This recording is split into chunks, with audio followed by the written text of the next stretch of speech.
Hello everyone, welcome back to the nursing PYQ hub. आज हम discuss करने वाले हैं chapter that is your blood, मतलब हम सबका ब्लड की हम एनाटॉमी फिजियोलॉजी देखने वाले, ह्यूमन बॉडी, ह्यूमन ब्लड, ठीक है। उसमें हम क्या क्या देखने वाले, सेल्यूलर फंक्शन देखने वाले, ब्लड में क्या कंपोजिशन है, सिस्टमेटिक मैकेनिज्म उसका देखने वाले, ठीक है। ओवरऑल अपने इन्हें ब्लड देखने वाले हैं। ब्लड में हम कंपोजिशन देखेंगे, ठीक है। RBC है, WBC है, प्लेटलेट्स है, वो सब देखेंगे। और सर्कुलेटरी सिस्टम में हमने क्या देखा था कि ब्लड कहाँ फ्लो होता है, ठीक है। अब हम देखते हैं उसके रोल क्या है, पैरामीटर्स क्या है। तो वॉल्यूम कितना है, 5 to 6 लीटर है ब्लड। फिर क्या है, टेम्परेचर कितना होता है, 36 to 38 डिग्री सेल्सियस होता है, अपना नॉर्मल 37 डिग्री सेल्सियस होता है। फिर pH कितना है, स्लाइटली अल्कालाइन है, कितना है 7.3 से लेके 7.4 तक, ठीक है। और ये कितना है, विस्कोसिटी और प्रेशर 4.5x वाटर विस्कोसिटी है। मतलब कि विस्कोसिटी मतलब कि जैसे कि हनी है, शहद है, तो उसकी विस्कोसिटी ठीक होती है, ऐसे जाड़ापन, उसकी जो फ्लो करने की टेंडेंसी है वो बोलते हैं। 25 mmHg क्या है, ऑस्मोटिक प्रेशर है उसका, ठीक है। तो ये क्या हुआ, ऑस्मोटिक प्रेशर मतलब कि हाई कॉन्सेंट्रेशन, लोअर कॉन्सेंट्रेशन, वो जो प्रेशर होता है ऑस्मोटिक वाला वो है, ठीक है। ये सब कंपाउंड पैरामीटर से ये डायरेक्ट 1 मार्कर में आ सकता है, क्वेश्चन डायरेक्ट 1 मार्कर में आ सकता है, ठीक है। तो ये सारे कंपोनेंट्स याद करना। अब उसका रोल क्या है, फंक्शन क्या है, तो ट्रांसपोर्टेशन, एक तो ट्रांसपोर्टेशन करता है, क्या ट्रांसपोर्टेशन करता है, CO2, न्यूट्रिशन, हार्मोन, वेस्ट, वो सब ट्रांसपोर्ट करता है, ठीक है। फिर रेगुलेशन, वो क्या होता है, रेगुलेशन में क्या होगा, टेम्परेचर मेंटेन करेगा, pH मेंटेन करेगा, इलेक्ट्रोलाइट्स मेंटेन करेगा, ठीक है। अब यहाँ पे प्रोटेक्शन है थर्ड, WBC डिफेंस होगा, जो है ना प्रोटेक्ट करेगा। प्लेटलेट्स होगा, कोगुलेशन में काम आएगा। ऐसे ही अपने ह्यूमन बॉडी को वो प्रोटेक्ट करता है, इन्फेक्शन फैलाए ना, फिर है ना ये प्लेटलेट्स कोगुलेशन के टाइम, वो सब में। तो 3 मेन उसके रोल है, ट्रांसपोर्टेशन, रेगुलेशन और प्रोटेक्शन। याद हो गया सबको, ठीक है। अब हीमियोपोएसिस, अब यहाँ पे 3 टर्म आपको है फेस करने पड़ेंगे। एक तो पोएसिस, ठीक है, पोएसिस मतलब प्रोडक्शन,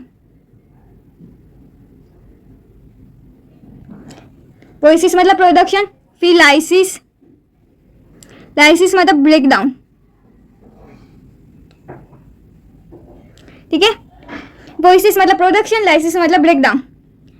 यहाँ पे अब क्या कहा गया, हीमोपोएसिस मतलब ब्लड के सेल है, हीमो मतलब ब्लड के सेल, और पोएसिस मतलब प्रोडक्शन। किसका प्रोडक्शन, ब्लड के सेल का प्रोडक्शन, ठीक है। तो ब्लड के सेल के प्रोडक्शन कहाँ होता है, नॉर्मली बोन मैरो में होता है, ठीक है। Origin all formed of element. फिर यहाँ पे क्या लिखा है, एक नोट लिखा है, in children most bones contain, दिखवाती हूँ रुको। In children most bones contain red marrow होता है, ठीक है।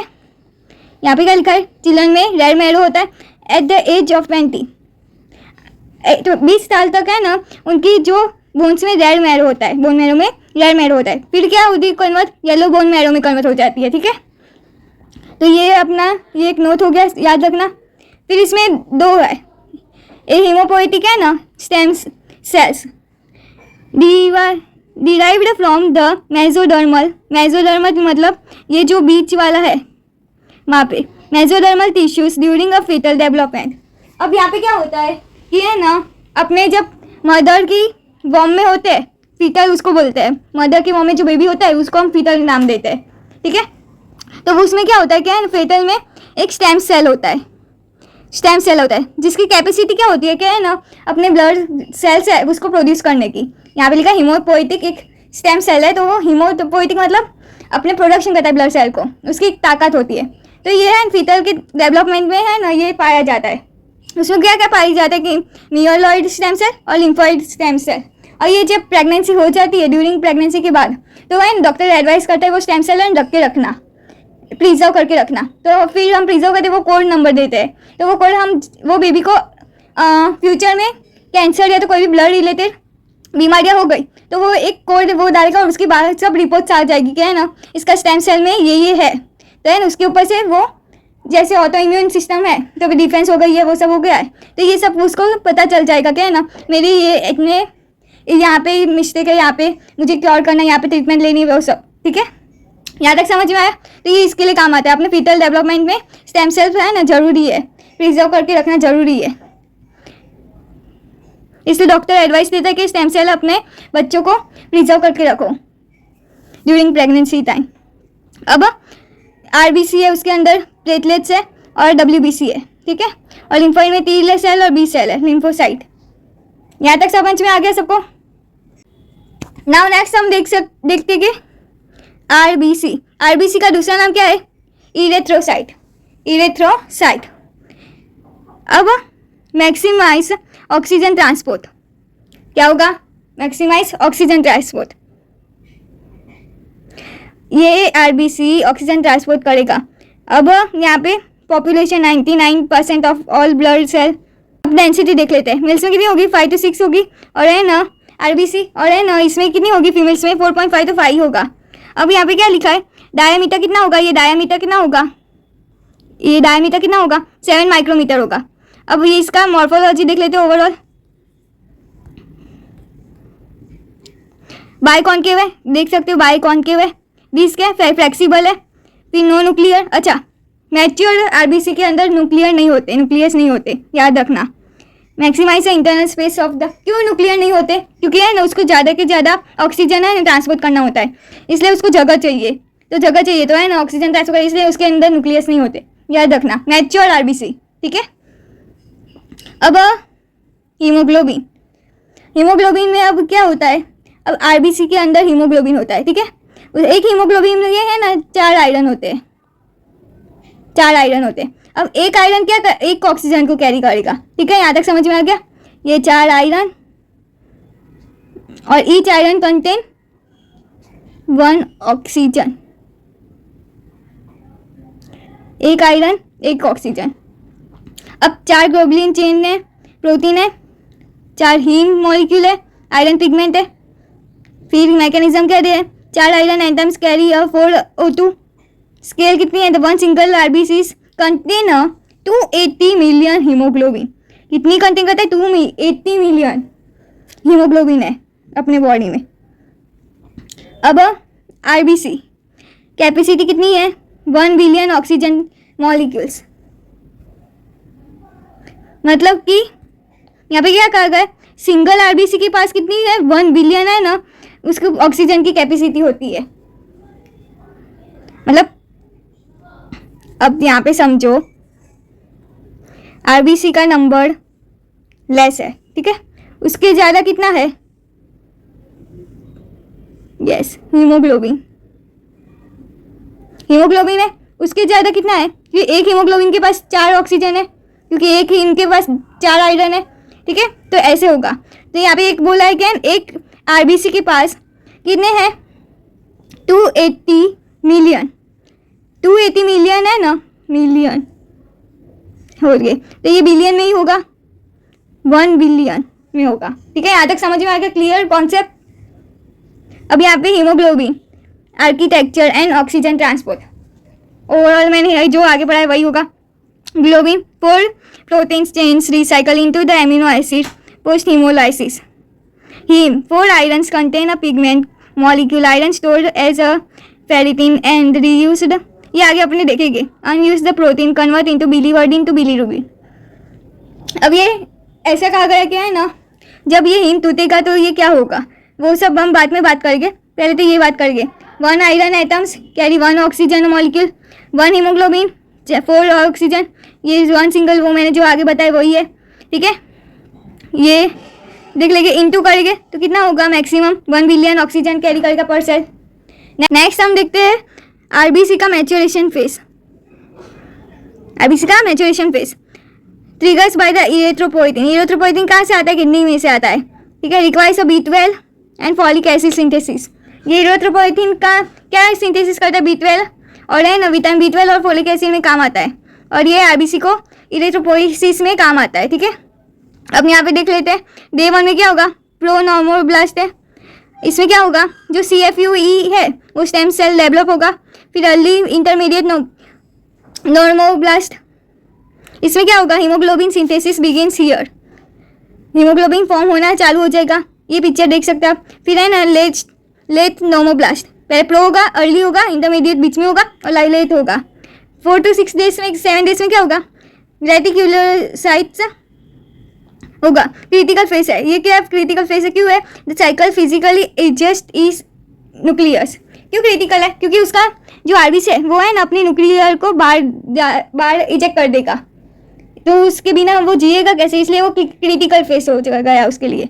अब वो कंप्लीट मैच्योरेशन इरेथ्रोसाइट, मतलब पहले न्यूक्लियस था, यहाँ पे देखो पहले न्यूक्लियस है, किस सीरीज में न्यूक्लियस है, तो इरेथ्रोपोएटिक सीरीज में न्यूक्लियस हो गए। कब, कौन से डेज में, तो 1 से लेके 4 तक, 6-7 में तो वो बाहर निकल जाएगा न्यूक्लियस। इसलिए मैंने इसलिए भर दिया मैच्योर इरेथ्रोसाइट, मैच्योर इरेथ्रोसाइट के पास न्यूक्लियस नहीं होता। देखो, enters the blood stream for a 120 days life span. अच्छा, आरबीसी का लाइफ स्पान कितना होता है, 120 दिन, ठीक है। तो इसमें क्या कहा गया है कि है ना ब्लड स्ट्रीम में वो ये 7 मैच्योर आरबीसी हो गया, अब ब्लड स्ट्रीम में वो जाएगा, यहाँ पे बोन मैरो में ये प्रोड्यूस हो गया, मैच्योर हो गया है ना, ब्लड में जाएगा और उसकी 120 तक कैरी करेगा, उसका रोल प्रोड्यूस करेगा, ऑक्सीजन ट्रांसपोर्ट करेगा। फिर क्या करेगा, 120 दिन में स्प्लीन में जाके, जो 120 में जाके मतलब वो खत्म हो गया है, तो है ना स्प्लीन में जाके वो ग्रेवयार्ड में, वैसे टारगेट स्प्लीन उसका ग्रेवयार्ड है, तो वहाँ पे जाके मतलब कंप्लीट हो जाएगा ऐसे। और जो आरबीसी होता है उसमें हिम से क्या बनेगा, बिलीरुबिन, बिलीवर्डिन, वो सब बनेगा, ठीक है। आगे हम देखेंगे। ये मैच्योरेशन फेज समझ में आ गया सबको। अब नेक्स्ट हम देखते हैं उसके वॉल्यूमेट्रिक और ब्लड कंपोजिशन। ब्लड में क्या क्या होता है देख लीजिए आपने, वॉल्यूम, विस्कोसिटी, फिर पीएच कितनी होती है, टेम्परेचर कितनी होती है, ऑस्मोटिक प्रेशर कितना होता है, कलर क्या होता है, रेड होता है, सॉल्टी होता है। अब यहाँ पे क्या एक एक्सपेरिमेंट किया गया, ब्लड में टेस्ट ट्यूब को ऐसे रखा गया स्टेडीली, ठीक है। फिर है ना थोड़े टाइम के बाद उसको देखा गया, तो उसके है ना जो आरबीसी है तो वो लार्ज प्रोटीन के होते हैं, इसलिए वो नीचे बैठ गए, ठीक है। बफर कोड होगा वो डब्ल्यूबीसी, और प्लेटलेट्स वो यहाँ पे एक लेयर होगा ना, वहाँ पे दिखाई देगा,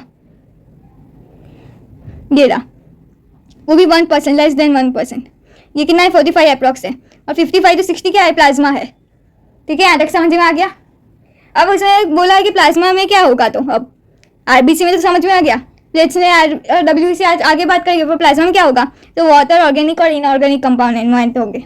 वाटर में क्या होगा, 91% होगा। अच्छा, 55 to 60 प्लाज्मा होता है, 45% आरबीसी होता है, 1% लेस देन 1% डब्ल्यूबीसी और प्लेटलेट्स होता है, क्योंकि उसका लाइफ स्पैन कम होता है इसलिए।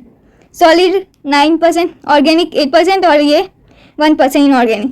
Protein, clotting factor, enzyme, nutrition, waste product, इसमें सॉल्ट, आयरन्स और गैसेस, ये सारी प्रोडक्ट होती है प्लाज्मा के अंदर। नेक्स्ट हम देखते हैं haemolysis, recycle vital irons, protein after. अब यहाँ तक हमने प्रोडक्शन देख लिया आरबीसी का। अब हम देखेंगे कि वो मर जाए फिर क्या होगा, तो लाइसिस मतलब ब्रेकडाउन, किसका ब्रेकडाउन, हीमो आरबीसी का ब्रेकडाउन देखेंगे, तो ये आरबीसी ब्रेकडाउन होगा। फ्रेजाइल मतलब ब्रेकडाउन, ठीक है, इसका मतलब भी ब्रेकडाउन ही है, फ्रेजाइल मतलब।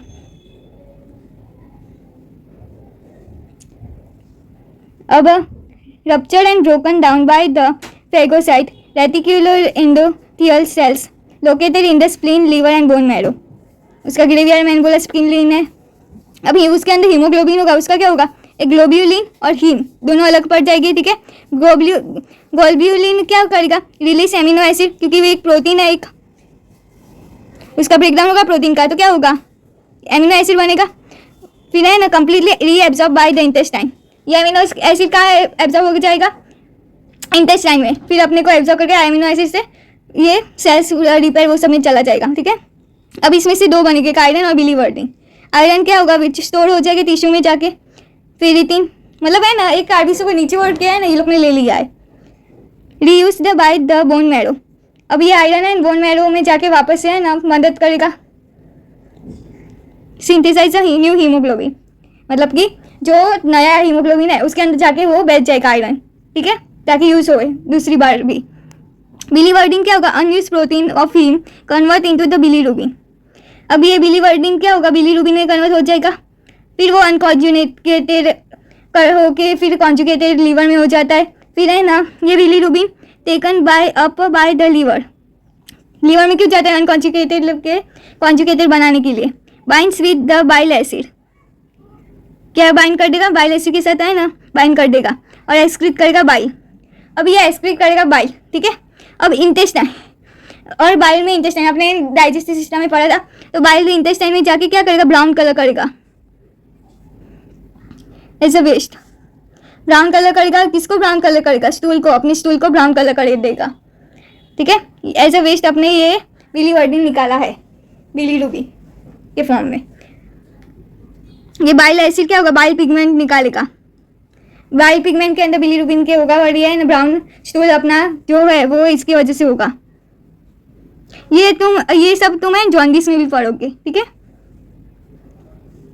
अब ल्यूकोसाइट्स मैट्रिक्स, ल्यूकोसाइट्स मतलब WBC। अब हम WBC की बात करेंगे, ठीक है। उसके दो है, ग्रेन्युलोसाइट एंड ए ग्रेन्युलोसाइट।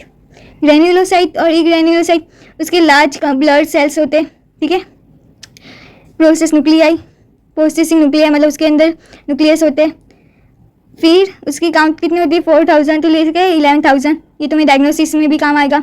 ये सही है ना, एक वन पेज में लिख के रखना कि WBC कितने होते हैं, RBC कितने होते हैं एज अ फीमेल चाइल्ड और ये मेल में, ठीक है।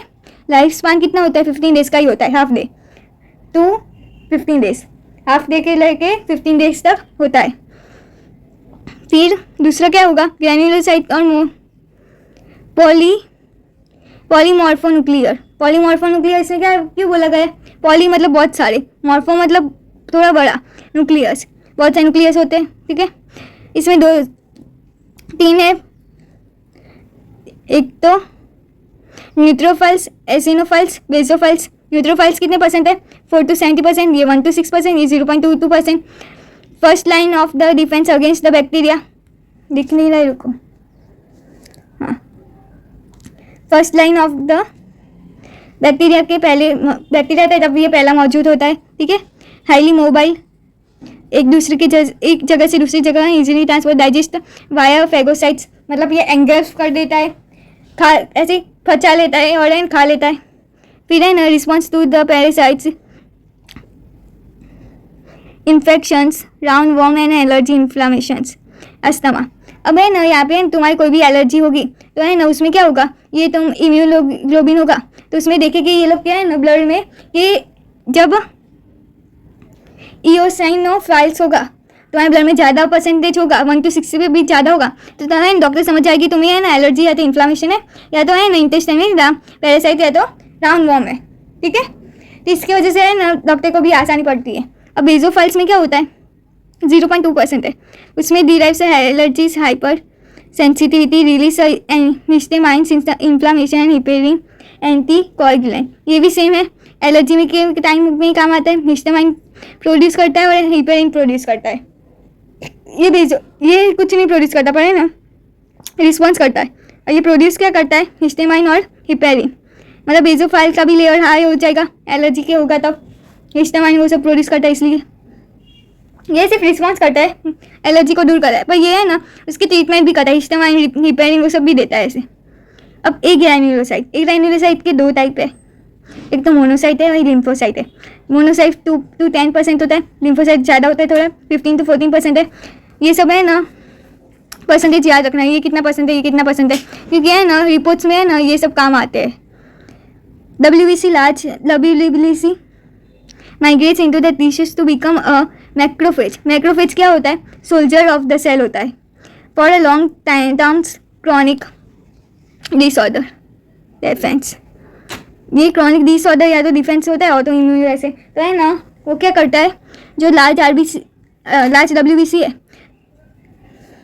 जिसको मोनोसाइट बोलते हैं, वो माइग्रेट करता है, वहाँ पे जाके माइग्रेट करके और है ना वहाँ पे मैक्रोफेज बना देगा, उसकी है ना सोल्जर अपने बना देगा। और ये लिम्फोसाइट क्या करेगा? Drive specialised targeted immunity, specialised immunity निकालेगा उसकी 30 सेल्स और 20 सेल्स। अब ये 30 सेल्स 20 सेल्स वो सब क्या करेगी? क्या है ना मेमोरी रखेगी कि हम अपने ये जो इम्यून सिस्टम अपने में कैसे बिल्ड करेगी, उसकी एंटीबॉडी बनाएगी कि हमने ये इन्फेक्शन को, ये बैक्टीरिया को कैसे हमने फाइट किया था, वो सब, ठीक है। वो मेमोरी रखेगी 30 सेल 20 सेल। नेक्स्ट हम देखते हैं मैक्रोफेज और लिम्फोसाइट डिटेल में। Monocyte migrates from the blood stream to the tissue become permanent macrophage. बोला जहाँ पे कोरोनिक डिफेंस होगा वहाँ पे मोनोसाइट क्या करेगा, टिश्यू ब्लड में जाके फिर टिश्यू के वहाँ पे जाके और मैक्रोफेज बन जाएगा, सोल्जर बन जाएगा। ठीक है, अब यहाँ पे है ना, और है ना टी सेल को एक्टिवेट कर देगा। ठीक है, हाँ कहाँ कहाँ पे होता है, नर्वस सेंट्रल सिस्टम, माइक्रोजियल सेल्स होते हैं। लंग्स में क्या होता है, पल्मोनरी एल्वियोलर मैक्रोफेजिस। लीवर का खुद का होता है मैक्रोफेजिस, कुफर सेल जो हमने पढ़ा था। स्प्लिन का भी होता है रेटिकुलो एंडोथेलियल सेल्स होते हैं। बोन्स में क्या होता है, ऑस्टियोप्लास्ट होता है उसका। बोन मैरो में क्या होता है, लिथ्रोलर सेल्स होते हैं। ये सारी मैक्रोफेजिस के फॉर्म है। ठीक है, तो ये याद रखना, स्क्रीनशॉट लेना ले सकते हो। अब यहाँ पे है ना लिम्फोसाइट कितने होते हैं, टी सेल और बी सेल होते हैं। Drive cells mediate immunities, humoral immunity. Bone marrow इसमें प्रोड्यूस होता है। And mature in thymus, produce कहाँ होगा, बोन मैरो में, पर मैच्योर कहाँ होगा, थाइमस में।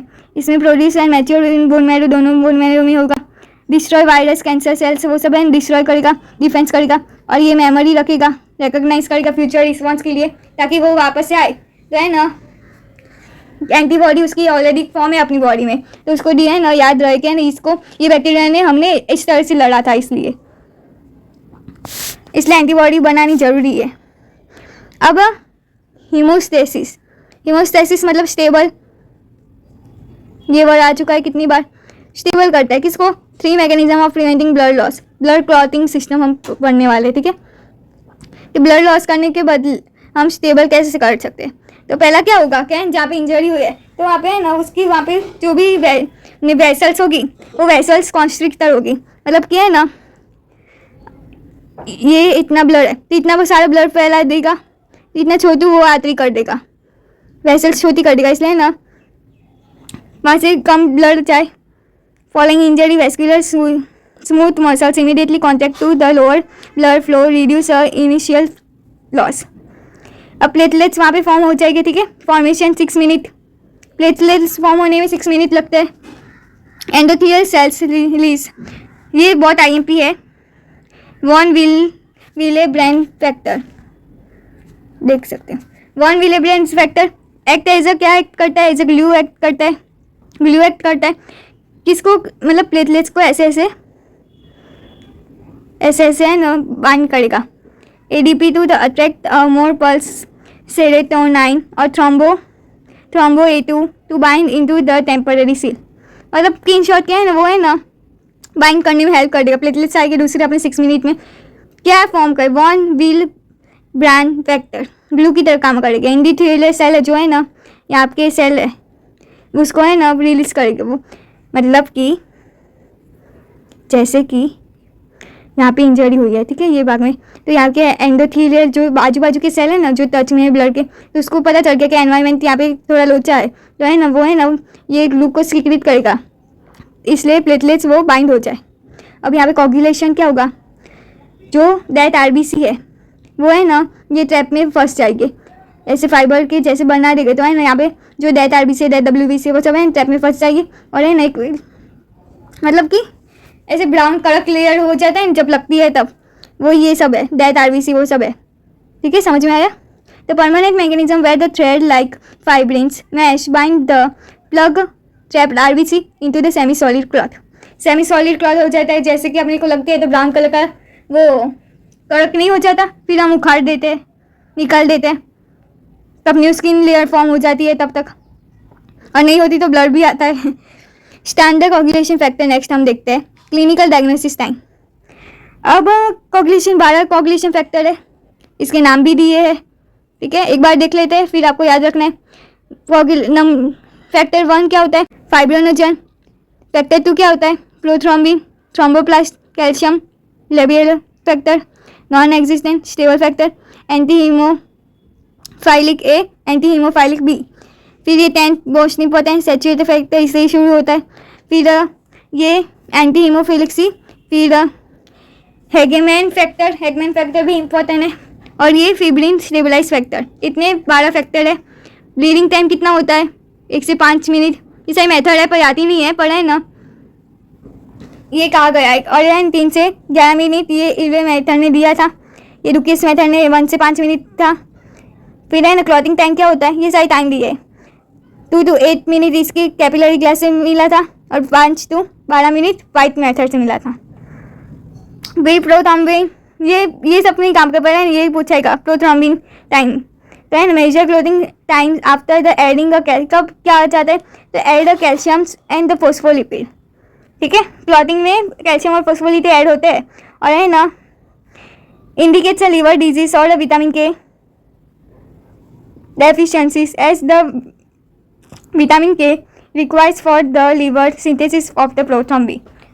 अब प्रोथ्रॉम्बिन से थ्रोम्बोसाइट बनाने के लिए विटामिन के की जरूरत है। वो जो विटामिन के है वो है स्टोर हुआ होता है, कहाँ पे स्टोर हुआ होता है, लीवर में। तो लीवर की डिजीज है तो विटामिन के की डेफिशिएंसी होगी, तो प्रोथ्रॉम्बिन टाइम बढ़ जाएगा या तो कम हो जाएगा। ठीक है, उसके ऊपर से ये डिपेंड है, वो कहा गया है यहाँ पे। एक्सटेंटिक पाथवे और इंट्रेस्टिक पाथवे। एक्सटेंटिक का क्या होगा, डैमेज टिश्यू रिलीज थ्रोम्बोप्लास्टिन। जो डैमेज टिश्यू हो गई है, आजू बाजू के मैंने नहीं बोले थे, यहाँ पे इंजरी हुई है तो उसके आजू बाजू जो टिश्यू है वो है रिलीज करके थ्रोम्बोप्लास्टिन।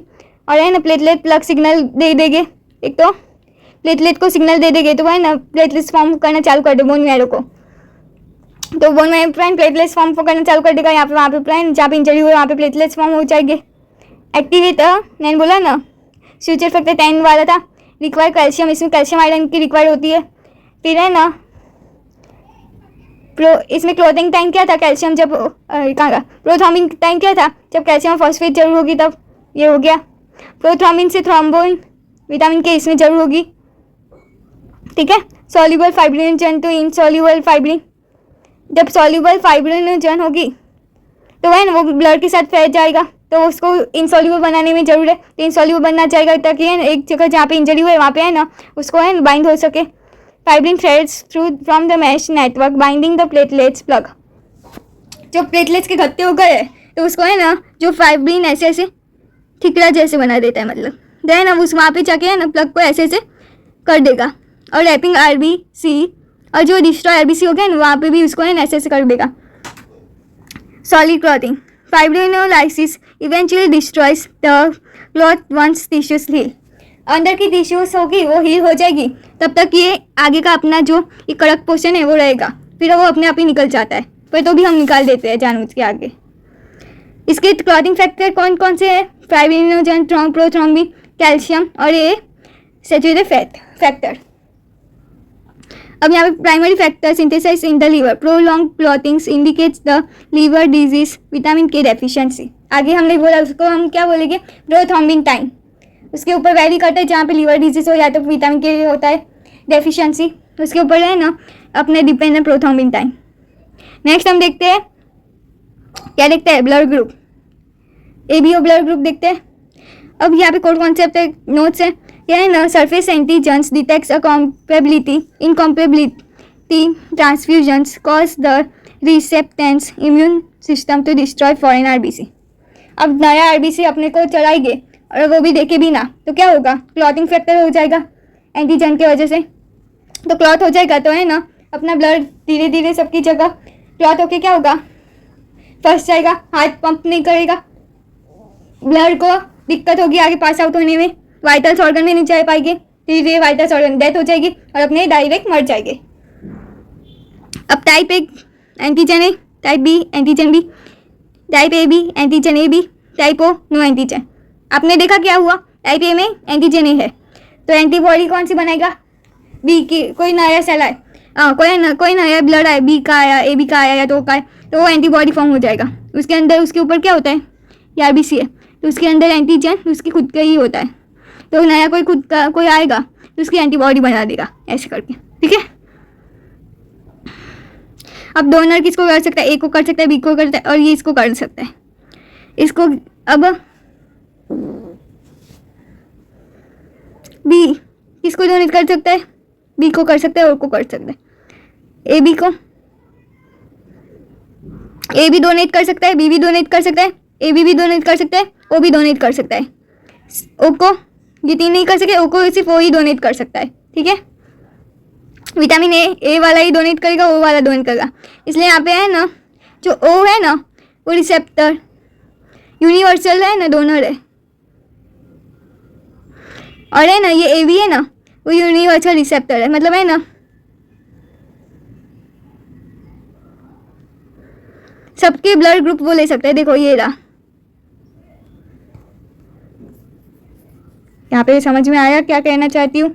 ये रिसेप्टर है, तो ये सब ए बी क्या करेगा, सबका रिसेप्टर वो सबके वहाँ से ले लेगा, वो क्या करेगा, सबको दे देगा। यहाँ तक समझ में आया। अब यहाँ पे है ना एक सिस्टम है, हर्ष क्या प्रोनाउंस करते वो नहीं NUS, हंस सिस्टम।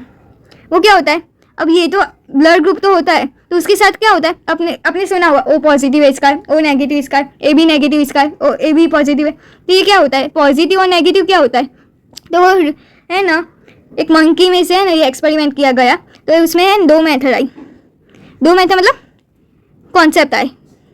तो उसमें एक नेगेटिव और है ना, यहाँ पे एग्जांपल मैंने दिया है, ओवम होता है जो मदर से वो नेगेटिव होता है एग्जांपल, और जो स्पर्म होता है वो पॉजिटिव होता है। तो वो प्रेगनेंसी के टाइम क्या होगा, ये मदर का नेगेटिव और बेबी का सपोज पॉजिटिव आ गया, तो है ना क्या होगा, बर्थ के टाइम क्या होगा, पॉजिटिव उसका होगा, मदर का नेगेटिव, तो मदर में होगा एंटीबॉडी फॉर्मेशन, एंटीबॉडी फॉर्मेशन हो गया, तो है ना क्या होगा, उसका मदर में एंटीबॉडी होगा, तो ये उसकी मदर की ब्लड स्ट्रीम में एंटीबॉडी तो रहेगी, वो तो हम मरते टाइम तक एंटीबॉडी रहती है, ठीक है।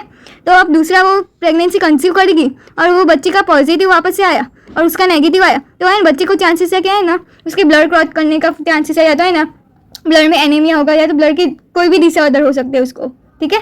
यहाँ तक समझ में आ गया।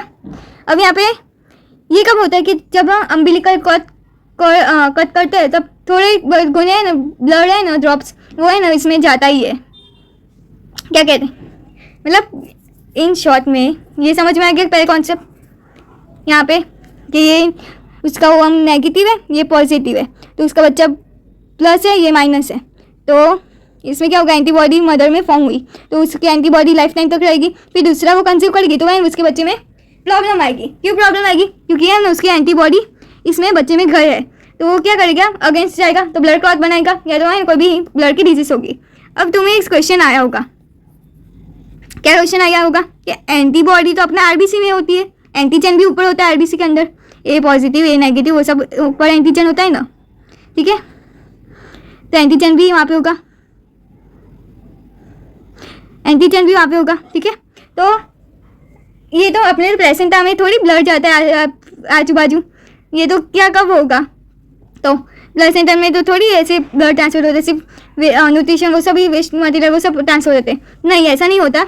ये कब होता है कि है ना जब प्रेगनेंसी होती है तब है ना अम्बिलिकल कॉर्ड जब काटते हैं तो है थोड़ा घना ब्लड है ना जो बेबी का वो है मदर में जाता है, उसकी वजह से क्या होता है जो थोड़ा 1-2 ड्रॉप्स भी होगा तो भी है उसकी एंटीबॉडी फॉर्म हो जाएगी अपने ब्लड में, क्योंकि वो सेंसिटिव है, ठीक है। तो ये एक कॉन्सेप्ट है। अब टाइप्स ऑफ एनीमिया ये भी है, डायग्नोसिस में हेल्प आएगा तुम्हें। रिड्यूस आरबीसी काउंट्स, मेन उसका क्या मतलब है कि आरबीसी काउंट उसके रिड्यूस हो जाते हैं, हीमोग्लोबिन रिड्यूस हो जाएगा उसकी वजह से। क्यों रिड्यूस होगा, बोन मैरो है ना फेल हो जाएगा नए आरबीसी बनाने में, या तो उसके क्यों हो जाएगा क्योंकि उसकी एक्यूट या क्रॉनिक डिजीज होगी ब्लड लॉस से, या तो ब्लड की या तो बोन की भी हो सकती है। तो इसमें क्या होता है, कितने होते हैं, आयरन डेफिशिएंसी होती है, मेगालोब्लास्टिक एनीमिया होता है, फिर पेरिनीशियस ये एनीमिया होता है, सिलिकल सेल एनीमिया होता है। रूट क्या होता है, उसके अंदर क्या होता है कि लैक ऑफ आयरन होता है, इसलिए आयरन एनीमिया होता है। इसमें डेफिशिएंसी कौन सी होती है, B12 और फॉलिक एसिड की, मेगालोब्लास्टिक में। ऑटो इम्यून इसमें डिजीज होती है इसलिए होता है, और इसमें क्या होगा इनहेरिटेंट जेनेटिक कंडीशन होगा सिकल सेल एनीमिया में। अब इसमें मैकेनिज्म क्या, RBC count is normal but the cells are unable to the synthesise sufficient haemoglobin. RBC count तो नॉर्मल है पर है ना आयरन की वजह से हीमोग्लोबिन में डिफेक्ट आएगा। इसमें डीएनए और आरएनए में होगा, विटामिन और फॉलिक एसिड की कमी है इसलिए। अब है ना इसमें ऑटो में क्या होगा, stomach fail to absorb vitamin B12, ठीक है। Haemolysis and bone marrow failure, अब हीमोलाइसिस और बोन में ब्रेकडाउन होने में दिक्कत आएगी और इसमें फॉर्म होने में दिक्कत आएगी। ऑटो इम्यून खुद को ऑटो इम्यून मतलब अपने सेल खुद को ही मार देते हैं, खुद को खुद ही दुश्मन देखते हैं लगता है। Alter the beta chain of the haemoglobin, reduce the life span and increase the risk of the clotting and ischaemia. Sickle cell क्या करता है, एक तो उसका शेप बिगड़ जाता है तो हीमोग्लोबिन कम हो जाते हैं, दूसरा क्या होता है, इसकी रिड्यूस लाइफ स्पान हो जाती है आरबीसी की, और है ना क्लॉटिंग में गत्ते हो जाएंगे, अपने ब्लड के अंदर गत्ते हो जाएंगे, ठीक है। और ये सारी तुम देख सकते हो सिकल सेल एनीमिया के शेप। फिर है ना ये पेरिन, ये जब है ना ऑटो इम्यून डिजीज खुद को ही सेल को मार देगा तो फ्रेजाइल हो जाएगा, ब्रेकडाउन हो जाएगा।